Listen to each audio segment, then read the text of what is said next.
was really important for us in this Prince of Persia was to make sure that acrobatics had a real sense of flow to them, a real rhythm.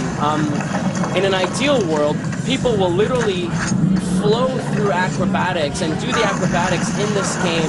you know, in a way that might be familiar to them, you know, from playing a Guitar Hero or a Rock Band type, you know, music game. When you're playing Guitar Hero or Rock Band, you're not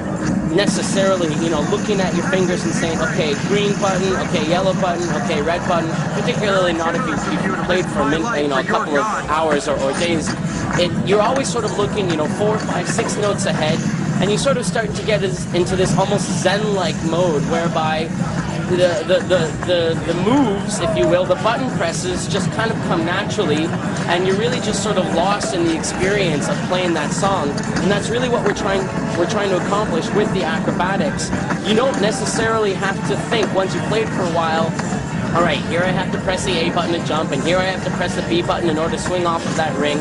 It's just going to flow. You're just going to literally sort of intuitively know what you have to press, and it's going to allow you to pull off these really sort of long, spectacular acrobatic combos that have always been a hallmark of the Prince of Persia franchise, but in some of the other games have sort of been the realm, you know, exclusively of the more sort of hardcore players. You know, it was only the kind of really hardcore gamers who were able to pull off these really spectacular acrobatic combos, and we want that sense of reward and accomplishment that comes from pulling off those really spectacular sequences to be available to players who aren't necessarily, you know, the hardest of the hardcore. But we wanted to make sure that for those people who, you know, really are the advanced players, that there are systems that reward them for accomplishing, you know, the sort of more spectacular acrobatic combos that a beginner player won't be able to do. So some of the secret areas in the game, some of the secret hidden light seeds, etc., are only going to be available to, you know, really the sort of most advanced players who have really mastered all of the acrobatic abilities of the Prince and Elika together, and are going to require a true mastery of the platforming in the game in order to reach those environments, in order to reach those areas. So as you can see there, I reached the top of the tower.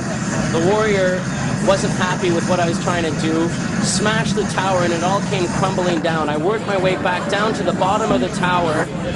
and again trying to reach this fertile ground, which you now see has fallen from the top of that tower all the way down. And if I make my way to that, I'll be able to use Elika's healing power that will drive all the corruption out of this world and restore the life and the light and the beauty to this particular slice of the world,